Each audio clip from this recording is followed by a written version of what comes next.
Geolocated footage showed the Russian Armed Forces' successes along the T-0504 Pokrovsk-Konstantinovka highway, as well as advances northwest of Berezovka. Analysts from the Institute for the Study of War have announced the situation in the Toretsk region for May the 10th to the 12th. Russian war correspondents claim that over the weekend, Putin's army advanced northwest of Toretsk on the southern outskirts of Romanovka in the area of Alexandropol, Zeleny Pole, Novoolenovka and Yablunevka. One of the Z publics reported that on May the 11th, units of the 68th Tank Regiment of the Russian Armed Forces advanced to the outskirts of Romanovka. Russian channels also write about counterattacks by the Ukrainian Armed Forces in Toretsk and in the Romanovka area. An analyst from the ISW reports that in Toretsk, the Ukrainian Armed Forces are fighting with the occupiers from the 238th Artillery Brigade, in the area of Staraya Nikolaevka with the 42nd Motorized Rifle Division, in the area of Malinovka with the 39th Motorized Rifle Brigade, and in the area of Druzhba with the 1st Battalion, Ghost. At that time, Russian forces managed to amass forces for further attacks on Toretsk. They concentrated their forces on the most vulnerable section of the front, at the junction of combat operations of our formations, which are operating in the Pokrovsk agglomeration and accordingly conducting combat in the Toretsk area.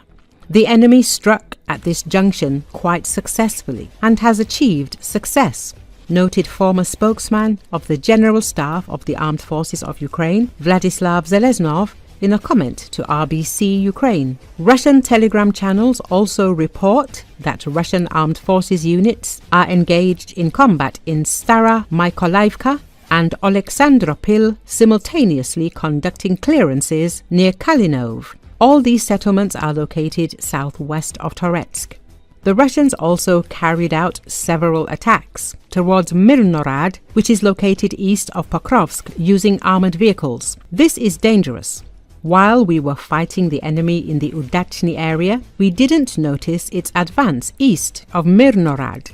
There the enemy has advanced south of Konstantinovka, and this is a serious challenge, added Zelensky. The attack on Mirnorad may be part of Russia's plan to encircle Pokrovsk. The Institute for the Study of War also suggests that the enemy has recently shifted attention to Novoolenovka in attempts to reach the border between the Dnipropetrovsk and Donetsk regions. The movements of the Russians also indicate that they want to reach the southwest of Toretsk to further advance towards Konstantinovka.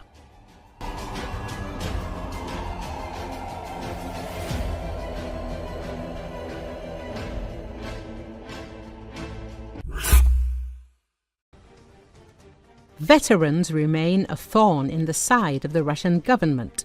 However, Russian dictator Vladimir Putin has figured out how to keep them on his side, writes the Wall Street Journal.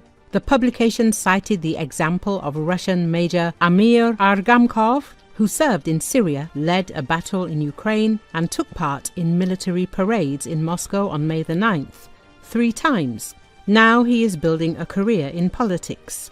The journalists added that when Putin's close ally Viktor Tomenko became governor of Argamakov's native Altai region, he asked to take the veteran under his wing and appointed him a senator from the Republic. After that, Argamakov swapped his military uniform for a sea green suit and became a regular at parliamentary sessions in Moscow. Politics has never been my goal, but I have a feeling that I should be useful to my people, the Russian veteran said shortly after his appointment. The publication emphasized that some veterans have become participants in the Kremlin-run Time of Heroes program, which aims to accelerate the promotion of active military personnel and veterans of the war in Ukraine to government positions. Publicly, Putin calls them a battle-hardened cohort that will not retreat, will not deceive, and will not betray. Moreover, the faces of veterans of the war in Ukraine are depicted on billboards in many Russian cities, the publication noted. They are invited to lecture at schools, some of which have been renamed in their honor, and TV presenters praise their feats at the front. The publication believes that Putin has learned lessons from the history of the USSR. After World War II, Soviet dictator Joseph Stalin decided to keep many veterans abroad because they posed a political risk. He extended mobilization orders for years to prevent millions from returning home. When soldiers started coming back, they will be making less money and will not receive the respect they expected from society. They will likely be feared and distrusted by their neighbors. To prevent this tension, the authorities create the impression that many positive things are happening, Schulman explained. Earlier, Verstka found out that from 2022 to 2024, at least 107 people in Russia died, and about the same number were seriously injured due to crimes committed by participants in the war in Ukraine. Among them are former prisoners who were pardoned by Russian dictator Vladimir Putin for previous crimes. The main problem now is that war veterans could turn against Putin himself at any moment. If they don't get the attention they want, they will turn against the Kremlin and Putin.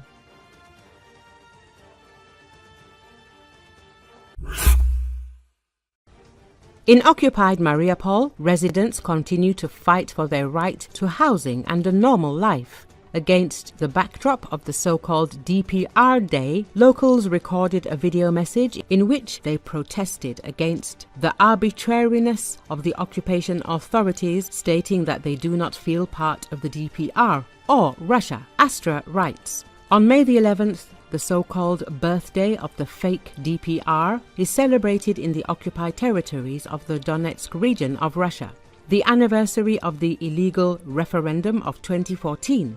However, for the residents of the destroyed Mariupol, this day has nothing in common with the holiday. People feel captured and enslaved. Local residents claim that since the capture of the city, Russian and occupation authorities have systematically taken away their housing and small businesses. Instead of restoring destroyed houses, mortgage complexes for Russians are being built, and Mariupol residents simply have nowhere to live. To our great regret, the residents of the city of Mariupol found themselves in the role of captured and enslaved, says one of the local residents. She emphasizes that the occupation authorities of the DPR violate not only international norms but also their own laws, depriving people of housing and the right to a decent life. Residents of two houses on Kuprin Street, 77 and 75, also addressed the Russian parliament, stating, "Over the past 3 years, everything that has happened in the city of Mariupol is a radar seizure of our property." Numerous appeals to the law enforcement agencies of the occupiers have yielded no results. The authorities ignore complaints, and local residents continue to suffer from arbitrariness. According to the independent publication Astra, mortgage construction is actively developing in Mariupol. However, these projects are not aimed at local residents, but at migrants from Russia. Expensive land in the city center has been transferred to Russian construction companies, while thousands of Mariupol residents are left without a roof over their heads. Local residents say that all small businesses have been squeezed out and new enterprises are controlled by newcomers who saw off all the city's resources among themselves. Any attempts to protect their property or file a complaint end in threats and repression. Despite regular appeals to the Russian authorities, the Kremlin and its controlled media completely ignore these problems. Residents of Mariupol record video messages several times a month, but their cries for help remain unanswered. Human rights activists note that such a policy of the occupation authorities is in fact tantamount to genocide. Entire communities are destroyed, people are deprived of housing and the opportunity to conduct economic activity. Russian propaganda is silent about these facts, creating the illusion of a prosperous life in the occupied territories.